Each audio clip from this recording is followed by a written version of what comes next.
नमस्कार मेरे प्यारे साथियों, रचना जी की क्लासेज में आप सभी का बहुत बहुत स्वागत है। और अपना टॉपिक चल रहा था राजस्थान का नामकरण और वह इसका सामान्य परिचय के बारे में अपने चर्चा कर रहे थे। इसके ऊपर अपनी 2 क्लास हो गई है और यह क्लास नंबर अपनी 3 है। तो इसके अंदर क्या देखते हैं, राजस्थान की स्थिति। राजस्थान की स्थिति कैसे देखेंगे कि अक्षांश रेखाओं के अंदर राजस्थान की स्थिति कौन सी है, देशांतर रेखाओं के अंदर राजस्थान की स्थिति कौन सी है, अपने इसके बारे में आज चर्चा करने वाले हैं। मेरी उम्मीद है कि आज की क्लास आपको बहुत अच्छी लगेगी। क्यों? क्योंकि इसका रीजन ये है कि इसके अंदर मैंने पहले से ही क्या किया है, नोट किया है। नोट करने के बाद जो है अपने को इसके अंदर समय भी कम लगेगा, कंटेंट भी आपको ज्यादा मिलेंगे। क्योंकि काफी मेरे प्यारे दोस्तों ने कहा कि आपकी क्लास तो बहुत अच्छी होती है, हमें समझ भी अच्छे से आता है, लेकिन आप हमें कंटेंट थोड़ा कम दे पाते हैं और आपकी क्लासें भी बहुत छोटी होती हैं। तो आप कृपया थोड़ी क्लास को बड़ी करें और इसके अंदर थोड़ा कंटेंट और डालिए। तो मेरी उम्मीद है कि आपको इस प्रकार से ये क्लास बहुत अच्छी लगेगी। अगर ये क्लास आपको अच्छी लगे तो इसे लाइक और शेयर जरूर कीजिएगा मेरे प्यारे साथियों। बिना किसी देरी के चलिए आज अपने स्टार्ट करते हैं। अक्षांश व देशांतर रेखाओं के अंदर अपने क्या देखेंगे, ये अपना क्या है, गोलार्ध। ना क्या है, गोलार्ध है। इस गोलार्ध में अपने बीच में रेखा निकाल देंगे और ये अपनी कौन सी रेखा हो जाएगी, भूमध्य रेखा हो जाएगी। और ये अपना उत्तरी गोलार्ध, ये अपना दक्षिणी गोलार्ध। गोलार्ध यहाँ पे क्या है, 2 भागों में डिवाइड हो जाता है। ठीक है, तो अब अपने देखते हैं उत्तरी गोलार्ध और दक्षिणी गोलार्ध। उत्तरी गोलार्ध के अंदर क्या होता है मेरे प्यारे साथियों, उत्तरी गोलार्ध के अंदर होता है कर्क रेखा और दक्षिणी गोलार्ध में होती है मकर रेखा। ये आप सभी को ही पता है। उत्तरी गोलार्ध में अब अपने देखते हैं राजस्थान की स्थिति दक्षिणी गोलार्ध में है या उत्तरी गोलार्ध में। तो आप सभी को ही पता है राजस्थान की जो स्थिति है अपनी वो उत्तरी गोलार्ध में है। कहाँ आ जाएगी, उत्तरी गोलार्ध के अंदर आ जाएगी। ये क्लियर हुआ, ये क्लियर हुआ। अब देखते हैं अपने नेक्स्ट अक्षांशीय देशांतर रेखाएं। अक्षांश रेखाएं कौन सी होती है, देशांतर रेखाएं कौन सी होती है। तो मेरे प्यारे साथियों, अक्षांश रेखा को लेटीट्यूड रेखा कहते हैं, देशांतर रेखा को लॉन्गिट्यूड रेखा कहते हैं। लेटीट्यूड रेखा यानी कि जो लेटी हुई रेखा है वो अक्षांश हो जाएगी। रेखा यानी कि जो लॉन्ग है, जो लॉन्ग है वह क्या हो जाएगी, देशांतरीय रेखा यानी कि कौन सी रेखा हो जाएगी, लॉन्गिट्यूड रेखा हो जाएगी। ये कौन सी होगी, अक्षांश रेखा, और ये कौन सी होगी, देशांतर रेखा। अक्षांश रेखा अपने कैसे देखेंगे, ये ए लिखते हैं, ऐसे ए लिखने के बाद ये डंडी अपनी ऐसे जाती है ना, तो यहाँ से क्या हो जाती है, ये अपनी अक्षांश रेखाएं इस प्रकार से होती है। अब देशांतर रेखाएं कौन सी होती है, द अपने ऐसे लिखते हैं ना, ये द वाली नीचे वाली डंडी है ना, तो अपनी देशांतर रेखाएं इस प्रकार से होती है मेरे प्यारे साथियों। उम्मीद है कि आज की क्लास आपको बहुत अच्छी लगेगी। इसके अंदर आपको कंटेंट भी फुल मिलेगा। तो ये अक्षांश रेखा के अंदर मेरे प्यारे साथियों क्या देखते हैं, अक्षांश रेखा के अंदर जो है कर्क रेखा आती है, मकर रेखा आती है, भूमध्य रेखा भी अक्षांश रेखा के अंदर आती है। तो ग्रीनविच रेखा किसके अंदर आती है मेरे प्यारे साथियों, ग्रीनविच रेखा जो है वह देशांतर रेखा के अंदर आती है। ये अपना फैक्ट नंबर 1 हुआ। उम्मीद है आपको ये अच्छा से समझ आ गया हो। फैक्ट नंबर 2 में क्या देखते हैं कि राजस्थान की स्थिति, अक्षांशीय स्थिति, देशांतरीय स्थिति और अक्षांश और देशांतर, इन दोनों के अनुसार राजस्थान की स्थिति कहाँ है, किस प्रकार से है। तो राजस्थान की स्थिति अक्षांशीय दिशाओं के अनुसार देखें तो कहाँ हो जाएगी, उत्तरी गोलार्ध के अंदर हो जाएगी। ये अपना उत्तर, ये दक्षिण। तो अब आता है देशांतरीय स्थिति के अनुसार अपना राजस्थान कौन से गोलार्ध के अंदर आता है। तो मेरे प्यारे साथियों, आप सभी को पता है देशांतरीय स्थिति के अनुसार अपना राजस्थान जो है वह पूर्वी गोलार्ध में आता है। ये अपना पश्चिम, ये पूर्व, तो ये उत्तर, ये दक्षिण, ये पूरब, ये पश्चिम। अब आप बोलोगे अक्षांशीय रेखाओं के अनुसार तो अपना राजस्थान उत्तरी गोलार्ध में आता है, देशांतरीय रेखाओं के अनुसार अपना राजस्थान पूर्वी दिशा के अंदर आता है। तो इन दोनों को मिलाकर क्या कर देंगे, अक्षांशीय और देशांतरीय के अनुसार अपना राजस्थान कहाँ आ जाएगा, उत्तर पूर्व के अंदर। कहाँ आ जाएगा, उत्तर पूर्व में। समझ आ गया। अक्षांशीय के अनुसार अपना राजस्थान उत्तर के अंदर, देशांतर के अनुसार अपना राजस्थान कहाँ जाएगा, पूर्व में। और अक्षांश और देशांतर इन दोनों को मिलाकर जो है अपना राजस्थान कौन सी दिशा में आ जाएगा, उत्तर पूर्व में आ जाएगा। समझ आया ना अच्छे से। अब अपने देखते हैं कि अपने राजस्थान की स्थिति भारत के संदर्भ में विश्व के संदर्भ में, एशिया के संदर्भ में कहाँ पड़ती है, अपने ये देखेंगे। अब आप बोलोगे ये तो डायग्राम से पता चलेगा, तो मेरे प्यारे साथियों डायग्राम से भी पता चलेगा, लेकिन अपने सबसे पहले क्या देखें, यू प्लस का आइकन बनाकर भी अपने राजस्थान की स्थिति देख सकते हैं भारत, विश्व, एशिया के संदर्भ में, ये भी आपको पता ही है। तो सबसे पहले देखते हैं विश्व के संदर्भ में राजस्थान की स्थिति कहाँ आ जाएगी। ये क्या हो जाएगा अपना उत्तर, ये क्या हो जाएगा दक्षिण, ये हो जाएगा पूर्व, ये हो जाएगा पश्चिम। तो विश्व के संदर्भ में अपने राजस्थान की स्थिति कहाँ हो जाएगी, उत्तर पूर्व में हो जाएगी। कहाँ हो जाएगी, उत्तर पूर्व में। फैक्ट नंबर 1 में क्या हो जाएगा, उत्तर पूर्व।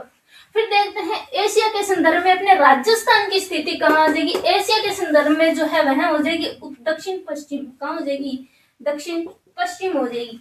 फिर देखते हैं भारत के संदर्भ में अपने राजस्थान की स्थिति कहाँ हो जाएगी। आप सभी को पता है, आप सभी को भारत का नक्शा भी पता है कि अपने भारत के संदर्भ में राजस्थान की स्थिति कहाँ पड़ती है, तो वह उत्तर पश्चिम में पड़ती है। कहाँ पड़ती है, उत्तर पश्चिम में।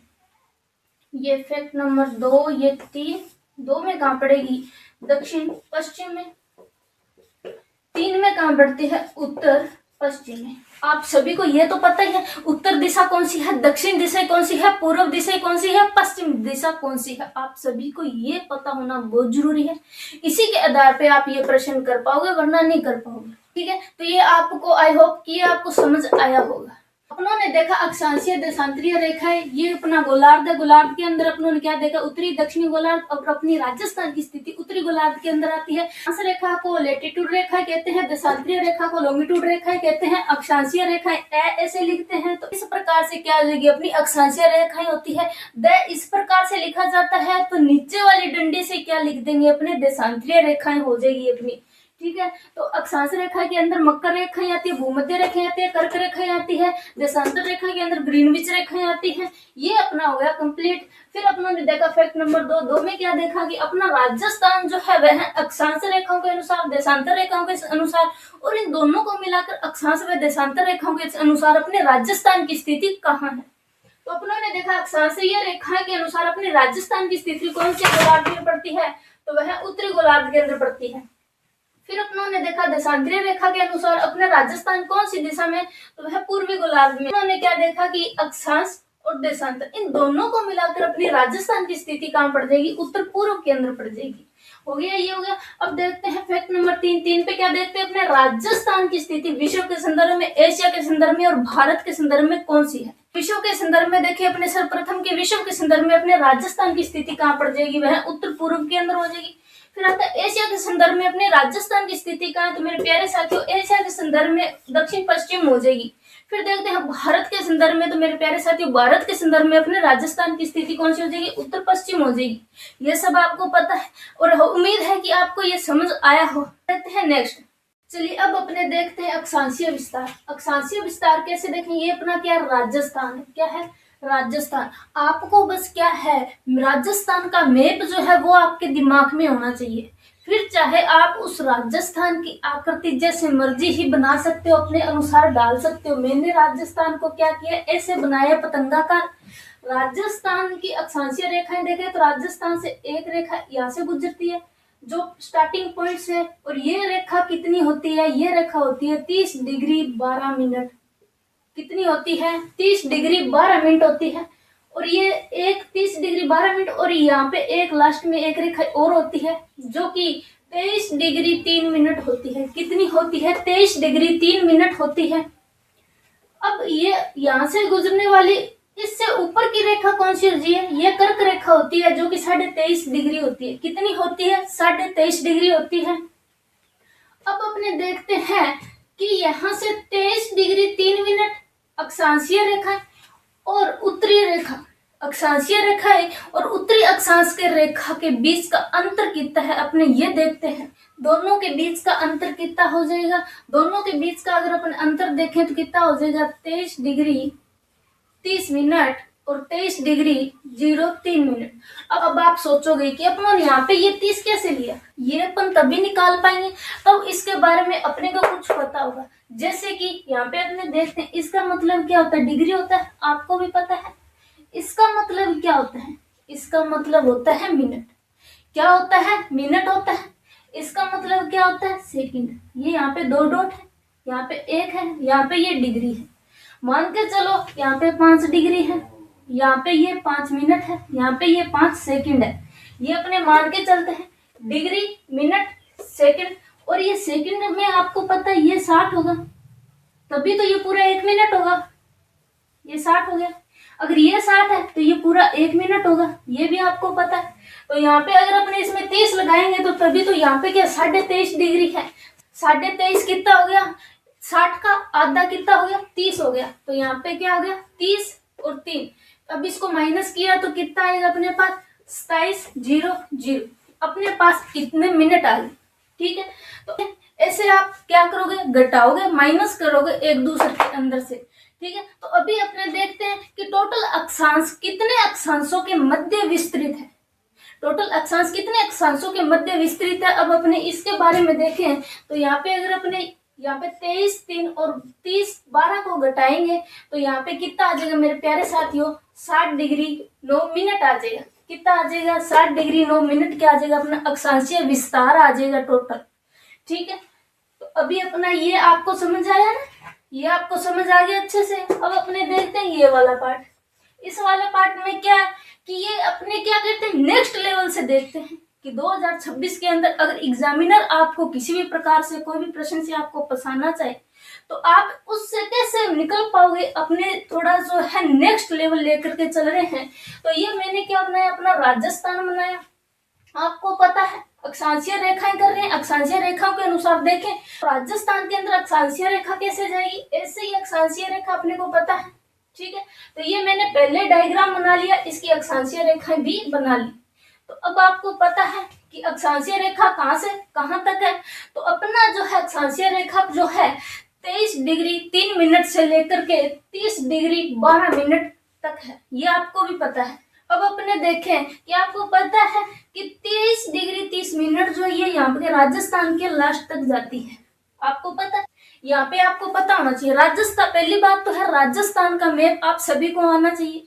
राजस्थान का मैप आपके दिमाग में एकदम छपा होना चाहिए, तभी यहाँ से ये नेक्स्ट लेवल जो है 2026 के अंदर आप इसको पार कर पाओगे। ये आपको तभी आएगा, तब आपको राजस्थान का मैप आएगा और राजस्थान के जिले आएंगे, तभी तो ये आप प्रश्न कर पाओगे। फिर आपसे एग्जामिनर पूछ लेता है कि बताइए 26 डिग्री अक्षांशीय रेखाएं किन पर गुजरती है। ये आप तभी कर पाओगे मेरे साथियों, तब आपके दिमाग में क्या होगा, राजस्थान का मैप पूरा का पूरा क्या होगा, आपको याद होगा। फिर अगर पूछ लिया जाए कि सर्वाधिक से गुजरने वाली रेखाएं कौन सी है, कितने डिग्री वाली है, अगर ये भी एग्जामिनर का क्या है कि कुछ भी भरोसा नहीं है आज के टाइम में, कहीं से भी कोई भी प्रश्न डाल सकता है और कहीं से भी कोई भी प्रश्न पूछ सकता है, ये आपको भी पता है। अब अपने देखते हैं कि 24 डिग्री अक्षांशीय रेखाएं जो है जैसे ये उदयपुर सुलुम्बर से होकर के निकली है। फिर अपने यहाँ पे देखेंगे 25 डिग्री अक्षांशीय रेखाएं जो है किन से होकर गुजरती है मेरे प्यारे साथियों। यह रेखा जो है जालोर, सिरोही, राजसमंद, कोटा, चित्तौड़, बारां से होकर के गुजरती है। फिर अपने देखें 26 डिग्री अक्षांशीय रेखाएं किन से होकर के गुजरती है, तो यह बाड़मेर, जोधपुर, अजमेर, टोंक, सवाई माधोपुर और करौली से होकर के गुजरती है। फिर अगर आपसे पूछ लिया जाए कि बताइए 27 डिग्री अक्षांशीय रेखा मध्यवर्ती है या नहीं, तो यह मध्यवर्ती रेखा है। कौन सी 27 डिग्री अक्षांशीय रेखा है, और 27 डिग्री अक्षांशीय रेखा जो है यह राजस्थान में क्या है, गुजरने वाली सबसे लंबी रेखा है। 27 डिग्री रेखा अक्षांशीय रेखा जो है यह क्या है, मध्यवर्ती रेखा भी है। 27 डिग्री अक्षांशीय रेखा जो है यह मेरे प्यारे साथी होकर गुजरती है।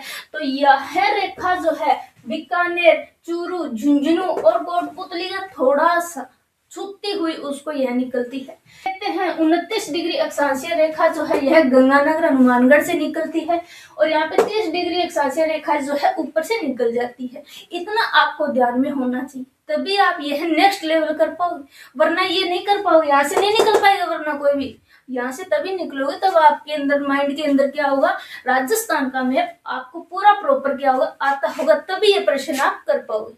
ठीक है, यहाँ तक सबको समझ आया, किसी को कोई डाउट? अगर किसी को कोई डाउट हो, किसी प्रकार का कोई प्रश्न हो, तो हमें कमेंट बॉक्स के अंदर आप कमेंट करके पूछ सकते हो, और आपके उस प्रश्न का आंसर जो है या तो आपको नेक्स्ट वीडियो में मिल जाएगा, या फिर जो है उसी को आपका कमेंट के नीचे आपको उसका सोल्यूशन दे दिया जाएगा। तो आज के लिए इतना ही मेरे प्यारे साथियों। अगर ये क्लास आपको अच्छी लगे आज की, तो आप इसको लाइक और शेयर जरूर कीजिएगा। उम्मीद है कि ये क्लास आपको बहुत अच्छी लगेगी। हाँ, यहाँ पे एक प्रश्न और रह गया है। एक प्रश्न वह रहा है कि सर्वाधिक जिलों से गुजरने वाली रेखा कौन सी है? कौन सी है सर्वाधिक जिलों से गुजरने वाली रेखा? कौन सी है बताइए। तो यहाँ पे सर्वाधिक जिलों से गुजरने वाली रेखा जो है वह 25 डिग्री नॉर्थ है। कितनी आ जाएगी? 25 डिग्री नॉर्थ। और सर्वाधिक लंबी, सबसे लंबी रेखा कौन सी है? तो वह 27 डिग्री हो जाएगी। और सर्वाधिक जिलों से गुजरने वाली रेखा 25 डिग्री हो जाएगी।